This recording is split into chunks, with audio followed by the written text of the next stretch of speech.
Halo semuanya, di sini aku akan membacakan tarot untuk kalian ya. Pembacaan ini bersifat general dan kolektif, maka dari itu berbijaklah dalam menanggapi pembacaan tarotku.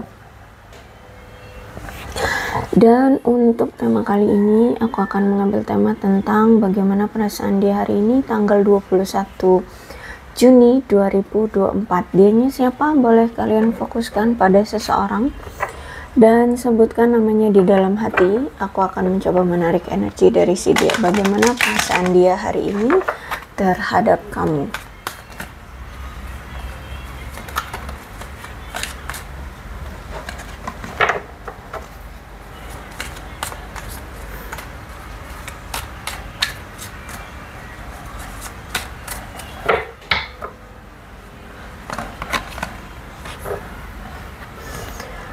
Aku melihat bahwa si dia ini sudah membongkar atau sudah mengatakan semuanya dengan jujur ya. Semuanya sudah dia bongkar, sudah dia kuak. Atau bisa jadi ya memang kamu juga memang sudah tahu ya apa yang selama ini dia tutup-tutupi, yang selama ini yang selama ini dia bohongin sama kamu. Ya, aku lihat di sini kan dia pernah selingkuh, pernah berbohong, pernah menipu kamu, pernah pernah ya banyak lah ya melakukan kesalahan. Dan di sini aku melihat dia itu ya sudah cerita banyak lah ya tentang apa yang selama ini dia sembunyikan dari kamu. Kemudian aku melihat di sini dari terbukanya dia terhadap kamu. Sebenarnya dia ini ingin meminta maaf dan ingin meminta kesempatan kembali untuk bersama kamu. Cuma sayangnya di sini kamu kalau untuk meminta maaf, ya aku lihat di sini kamu akan memaafkannya. Cuma kalau untuk kembali lagi, aku melihat di sini kayaknya kamu sudah tidak mau menerima dia gitu. Kamu sudah masa bodoh gitu ya. Kamu lebih memilih untuk sendiri dan bahagia dengan dirimu sendiri, bahagia dengan jalanmu sendiri gitu ya. Kamu memilih untuk fokus dengan kehidupan masa depanmu saja sendiri gitu. Apalagi di sini aku melihat memang banyak rahasia ya yang dia tutup-tutupi dari kamu. Dia nggak jujur tentang apa yang sebenarnya terjadi pada dia. Kenapa seperti itu? Dia nggak jujur. Kemarin itu dia nggak jujur karena dia merasa bahwa kalau misalkan dia jujur atas segalanya yang ada di diri dia, rahasia-rahasia dia selama ini ke kamu, dia jujurkan, dia takut nanti kamu akan ilfil, kamu akan marah, kamu nanti justru malah akan pergi meninggalkan dia gitu loh ya. Ya aku lihat di sini memang kamu orang yang sangat menjunjung tinggi kejujuran ya kan, tapi aku melihat di sini justru malah si dianya tidak jujur sama kamu, tidak terbuka juga bahkan tentang keadaan dia sebenarnya seperti apa. Dia memang orang yang sulit ya untuk mengungkapkan jati diri dia sebenarnya gitu. Terus itu juga apalagi di sini kalau misalkan dia harus mengungkapkan hal-hal sulit yang terjadi di hidup dia, itu dia kayak sulit gitu untuk mengakuinya kalau dia ini sedang mengalami kesulitan, sedang tidak baik-baik saja, seperti itu kalau aku lihat. Kemudian juga aku melihat bahwa selama kamu bersama dia, menjalin hubungan dengan dia, ternyata kamu dengan dia itu kurang sekali komunikasinya ya, sehingga menimbulkan miskomunikasi, kesalahpahaman ya, karena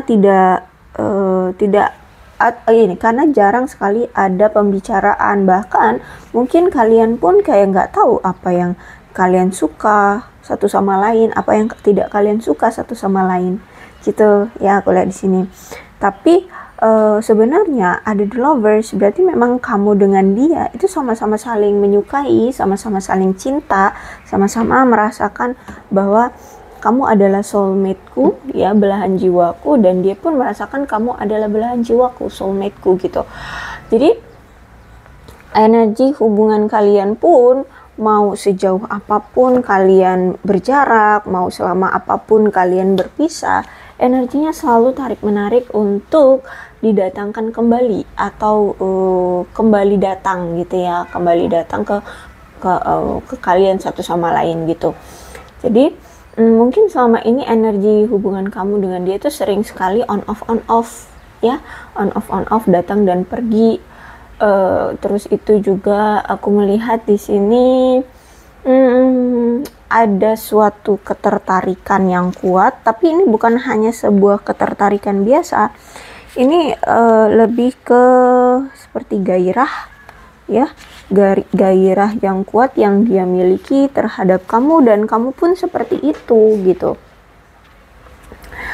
Ya, kalian pun memiliki gairah secara seksual yang kuat. Bahkan aku lihat sebenarnya kalian berdua ini masih sama-sama saling sayang, gitu, dan masih sangat kuat gitu energinya, kalian saling sayang.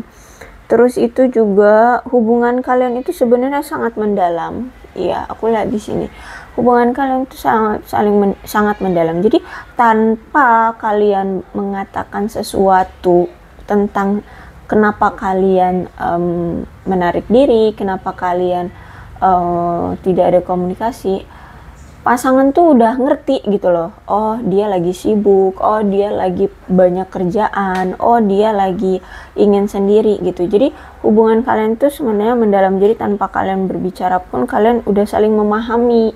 Cuman itu karena kalian saling memahami tanpa komunikasi, akhirnya sering terjadi sering terjadi masalah, sering terjadi miskomunikasi, gitu ya. Dan pasangan juga ngerasa bosen, pasangan juga ngerasa capek, muak, ya, selalu dianggurin, selalu nggak ada komunikasi, selalu diabaikan, seperti itu. Walaupun hubungan ini sangat mendalam, tapi kalau misalkan jarang ada komunikasi, ya bosen juga kali, gitu ya. Bosen juga, kesal juga kali pasangannya, kayak gitu. Kemudian, kenapa sih kok bisa ya kalian punya perasaan yang sama? Bahkan kalian menganggap bahwa kalian berdua ini sama-sama soulmate, ya. Dia bagi kamu, kamu bagi dia. Kemudian kalian punya hubungan yang sangat mendalam, gitu. Tapi kenapa dia ini kok nggak pernah mau komunikasi? Kenapa hubungan kalian ini sulit sekali ada komunikasinya? Sebenarnya gini, aku melihat bahwa ada yang berantakan terjadi di dalam hidup dia. Ada hidup dia itu ada keberantakannya, gitu loh, yang terjadi. Dan ini membuat dia merasa kayak takut, ya. Sehingga mau nggak mau dia memberikan sentakan, atau bisa dibilang tuh kayak membatalkan hal-hal yang tidak bisa dia lakukan, gitu. Misalkan dia pernah berjanji menikahi kamu, nah ya karena ada suatu situasi di hidup dia yang berantakan ini, dia jadi nggak berani untuk memberikan komitmen pernikahan itu terhadap kamu, gitu. Atau apa hal-hal lain, gitulah ya. Nah, terus itu juga aku melihat hubungan kalian ini sering sekali mengalami pasang surut, ya, di hubungan kalian ini. Dan ini memang sebenarnya perlu kalian tangani berdua, ya. Cuman aku melihat kayak si dia ini justru malah banyak sekali hal-hal yang terjadi tentang perpindahan. Entah perpindahan fase dalam hidup dia, entah perpindahan karir dia, perpindahan energi dia, atau apa gitu ya. Pokoknya ada sesuatu yang berubah, ada sesuatu yang tiba-tiba harus berbeda, gitu loh. sehingga membuat dia tidak bisa fokus dengan percintaan dulu. Dia lebih fokusnya pada perubahan dalam hidupnya, ada yang berbeda, ada yang berubah ini, ada yang berpindah ini gitu ya. Dan itu yang membuat dia merasa sedikit tidak nyaman ya, dan membuat hubungan kalian juga jadinya nggak nyaman gitu. Tapi sebenarnya dia juga memikirkan kok ya, memikirkan alasan dibalik kejatuhan hubungan kalian. Dia juga mencoba untuk memikirkan dan membuat keputusan yang adil untuk hubungan kalian ini sebaiknya bagaimana gitu. Terus itu juga aku lihat di sini, kenapa dia menarik diri dari kamu? Ya karena menurut dia, karena dia belum mampu untuk merealisasikan janji-janji dia atau hal-hal yang seharusnya dia lakukan terhadap kamu. Ya makanya dia berpikir untuk memberi jeda dulu terhadap hubungan kalian, ya, terhadap kamu seperti itu. Karena bisa jadi juga kerusakan di hubungan kalian ini karena ada suatu kesalahan yang sebelumnya pernah terjadi dan sekarang muncul lagi gitu loh, kembali terjadi lagi gitu loh. Jadi ada situasi yang berulang terjadi lagi. Misalkan perselingkuhan ya, dulu dia pernah selingkuh, terus kamu sudah maafkan, kalian sudah baikan lagi, taunya selingkuh lagi. Atau mungkin dia dulu pernah misalkan korupsi gitu ya, korupsi di pekerjaannya, abis itu ya udah selesai lah masalah korupsi yang pernah dia lakukan. Terus malah dia di perusahaan lainnya, ya dia sudah berpindah di perusahaan lainnya, malah dia korupsi lagi gitu. Atau misalkan menggunakan narkoba tuh ya, kalau narkoba itu kan biasanya kecanduan banget ya, mau direhabilitasi kayak apa juga sulit untuk nggak balik lagi gitu ya. Jadi dulu dia pernah narkoba, sudah ditangkap ya, sudah direhabilitasi, taunya pas keluar selang berapa lama narkoba lagi. Nah bisa jadi seperti itu. Jadi ada sesuatu yang pernah dulu terjadi dan itu sudah aman, taunya terulang kembali gitu. Apalah ya, setiap orang beda-beda nih ya energinya, masalahnya ya.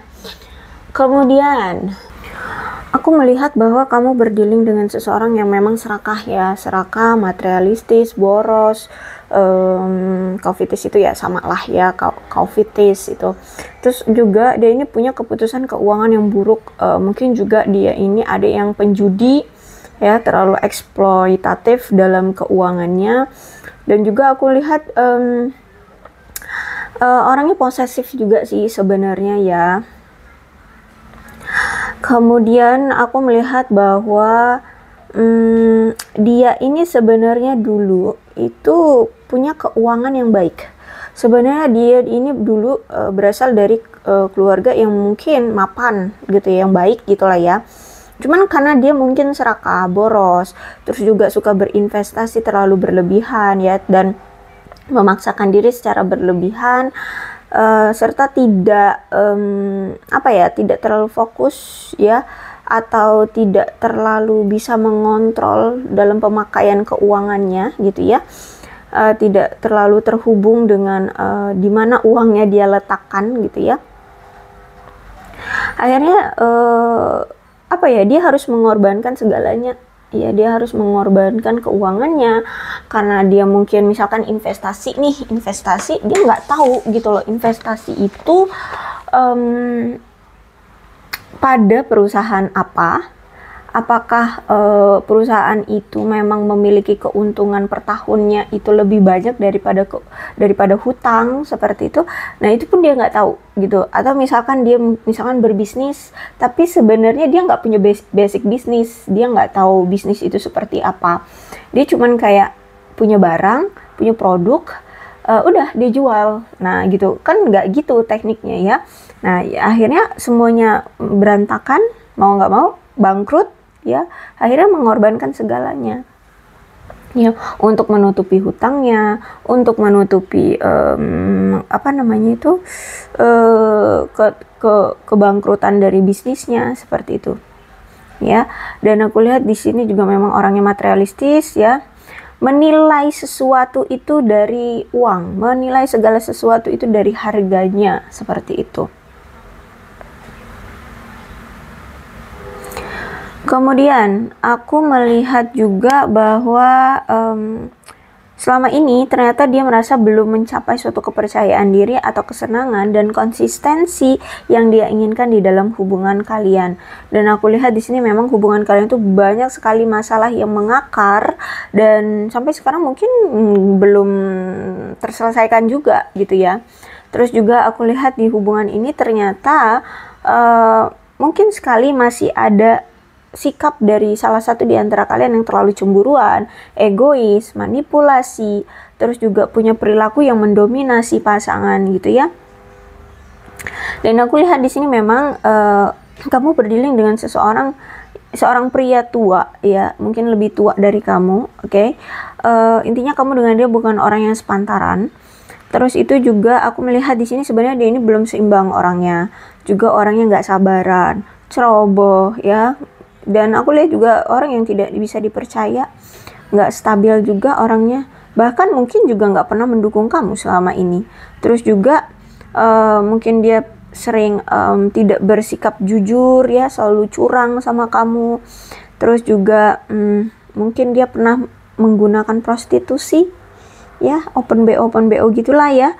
Ya, atau mungkin bisa jadi kalau tidak seperti itu ya dia orangnya nggak setia, pernah selingkuhin kamu kah atau apa gitu ya. Nah, terus itu juga di sini kan orangnya konsumtif banget ya. Terus itu juga orangnya serakah. Bahkan mungkin dia juga orangnya suka males-malesan. Ya itu tadi, mungkin dia kayak investasi, tapi dia nggak ngerti, nggak dia teliti dulu, nggak dia cari, nggak dia analisa dulu dia ini mau investasi di uang dia itu di perusahaan apa sih, bekerja di bidang apa sih, keuntungan, kerugian per tahunnya aja dia nggak tahu. Terus itu juga hutang perusahaan itu pun dia nggak tahu gitu ya. Ya jadi seperti itulah intinya, kayak oh yang penting gue udah investasi, ikutin tren anak-anak zaman sekarang, mereka suka investasi, habis itu udah di rumah ya cuman leyeh-leyeh kayak gitu ya. Nah dia ikut tren aja, bisa jadi seperti itu ya. Yang penting kelihatan bahwa dia sudah punya aset gitu ya, aset berjalan seperti itu. Jadi tapi dia bermalas-malesan gitu loh. Terus juga mungkin di antara mereka ini ada yang juga suka berjudi ya, atau bahkan kombinasi dari itu, udah serakah, bermalas-malesan, penjudi pula gitu ya. Nah terus juga dia ini mungkin orang yang kamu dilingkan ini orang yang pernah mengabaikan pasangan dan anak-anaknya. Bisa jadi dia ini sudah bercerai dengan pasangannya dia yang dulu ya, atau mungkin dia ya meninggalkan begitu saja anak dan istrinya atau suaminya ya, gitu. Jadi dia pergi begitu saja, tidak menafkahi ya. Jadi bisa jadi kamu berdiri dengan seseorang yang sudah pernah menikah ya, mungkin duda, janda, atau ya sudah pernah menikah tapi ditinggalin gitu aja loh pasangannya dan anak-anaknya. Orangnya memang berpotensi orang yang kejam ya, tidak berperasaan, bahkan menggunakan uang itu untuk memanipulasi pasangannya. Jadi kalau dia punya uang itu dia kayak bisa mengontrol, memanipulasi pasangan kayak gitu. Terus itu apa ya, kayak uang itu bisa membeli apa yang dia inginkan, semua hal. Jadi dia kayak apa ya, menganggap uang adalah segalanya gitu ya, untuk memanipulasi dan mengontrol pasangan atau siapapun gitu. Jadi kalau misalkan dia selingkuh pun andalannya uang gitu ya. Jadi orang-orang yang dia selingkuhin itu hanya untuk memanfaatkan atau meraup keuntungan dari keuangan dia aja gitu. Ya aku lihat di sini. Kemudian aku melihat bahwa Dan setelah apa yang terjadi ya, baik itu dalam keuangan dia, baik itu dalam percintaan dia bersama kamu, kehidupan sosial dia, atau apapun yang hancur di dalam kehidupan dia, semuanya berantakan di dalam kehidupan dia, masih ada keinginan untuk berjuang, tapi nampaknya energi dia itu kayak sudah lelah gitu ya. Hati dia, pikiran dia tuh rasanya ingin istirahat, tapi karena semuanya hancur, ada dorongan untuk ayo kita usahakan lagi untuk sukses, tapi semuanya itu sudah tampak gagal gitu loh, sehingga dia kayak ada energi kayak capek gitu ya, untuk berjuang itu kayak udah nggak mampu, tapi tetap dia paksakan untuk tetap bergerak gitu loh, tetap melakukan segala sesuatu agar semuanya membaik. Tapi ada kalanya aku lihat di sini dia tuh kayak melakukan segala sesuatunya itu tidak efektif gitu ya, karena itu tadi tidak cukup sadar akan kekuatan diri dia sendiri ya. Kapan seharusnya dia mengetahui harus menyerah gitu ya. Ketika semuanya sudah hancur ya, dia kayak, kita tahu nggak sih kayak orang yang baru kehilangan tapi nggak terima. Nah kan itu pengen tetap diusahakan ya agar itu tidak hilang gitu kan. Nah seperti itu. Jadi kalau aku lihat ya, ketika semuanya hancur, dia bukannya introspeksi diri cari solusi, tapi dia tetap gegabah untuk ayo jangan sampai hilang, jangan sampai hancur, jangan sampai berantakan gitu loh ya, paham ya. Nah seperti itulah intinya. Dia ingin memperbaiki keadaan, dia ingin menyembuhkan keadaan kayak gitu, tapi dia momennya itu nggak pas gitu loh. Seharusnya ketika semuanya hancur, dia introspeksi dulu gitu loh, apa yang membuat itu jadi hancur gitu ya. Jadi meskipun dia mencoba untuk mendorong melakukan hal-hal yang membuat segalanya bisa membaik, justru malah membuat semuanya jadi lebih sulit gitu loh. Bahkan bisa jadi dalam jangka panjang akan semakin sulit gitu. Kayak misalkan ini investasi nih, mungkin dia investasi juga sebenarnya nggak tahu kan asal usulnya investasi dia itu apa, akhirnya drop ya. Mungkin dia sudah mencurahkan ke uang dia banyak lah ya di perusahaan tersebut gitu, tapi habis itu hilang gitu loh, dengan sekejap hilang. Udah akhirnya masalah dia ya tentang keuangan ya berlarut jangka panjang kayak gitu, hilang benar-benar untuk jangka panjang gitu. Atau mungkin bisnis gitu ya, bisnis bangkrut dan dia sudah mencurahkan uang dia banyak di bisnis dia, tapi ternyata bangkrut ya karena dia tidak paham gitu loh tentang perbisnisan, tentang berinvestasi kayak gitu. Jadi memang ketika semuanya hancur, semesta ingin dia itu lebih fokus pada diri sendiri dulu ya, mencintai diri sendiri dulu, diperbaiki dulu dirinya sendiri, itu diperbaiki gitu loh ya. Coba disayangi dulu diri sendiri itu gitu ya kan.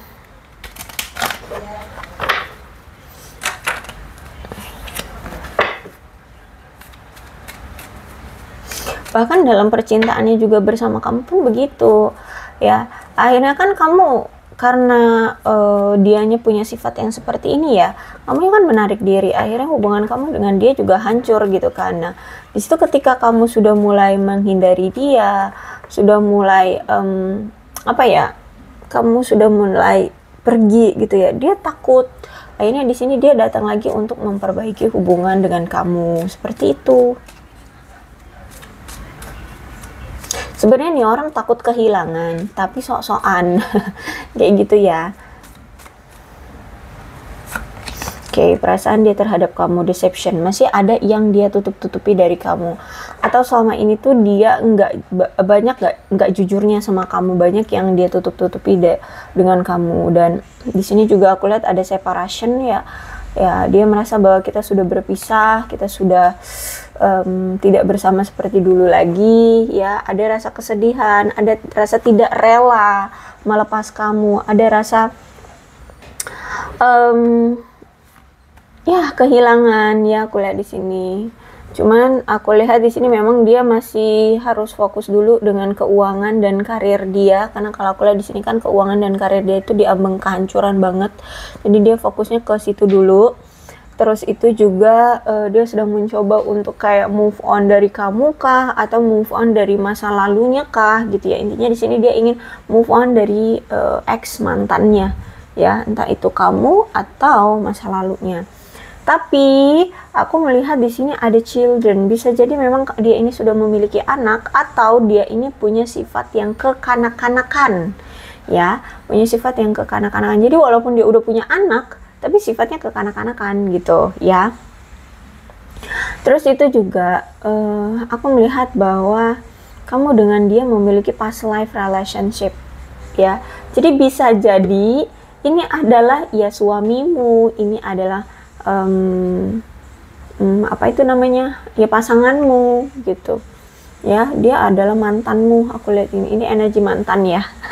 Seperti itulah ya, ini energi mantanmu, dan ternyata ya keadaan dia hancur lebur ya. Cuman nggak bisa untuk fokus dulu pada percintaan. Kalau dibilang perasaannya dia cinta sama kamu ya masih cinta, cuman masih hancur lebur kehidupan dia itu ya.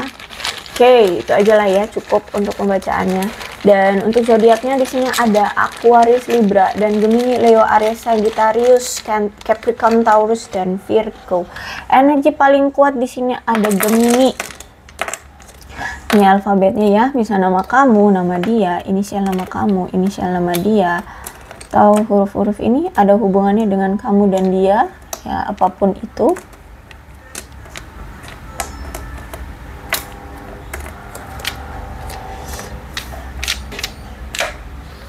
Kemudian aku juga punya shio-nya, bisa shio kamu, shio dia.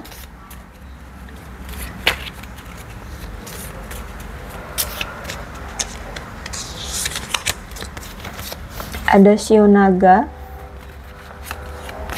ada shio kerbau, shio kuda, shio kambing, shio anjing, shio monyet, shio ular, dan shio babi. Kemudian aku juga punya bulan di sini, bulan lahir dia, bulan lahir kamu, atau yang berhubungan dengan momen-momen bersejarah antara kamu dengan dia. Ada Desember, Oktober, April,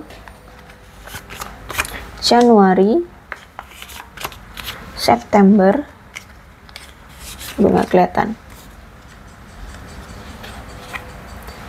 Juni, Agustus, dan Maret. Alfabetnya ya, N, G, O, H, A, S, E, C, L, Q, W, K, U, I, M, D, F, Z, X, R, B, T, P, J. Oke? Aku rasa cukup, berbijaklah dalam menanggapi pembacaan tarotku. Yang terpenting adalah ceritanya sama dengan keadaan kalian, maka ini pembacaan memang untuk kalian. Aku akhiri ya, salam sehat untuk kalian semua, dan bye-bye.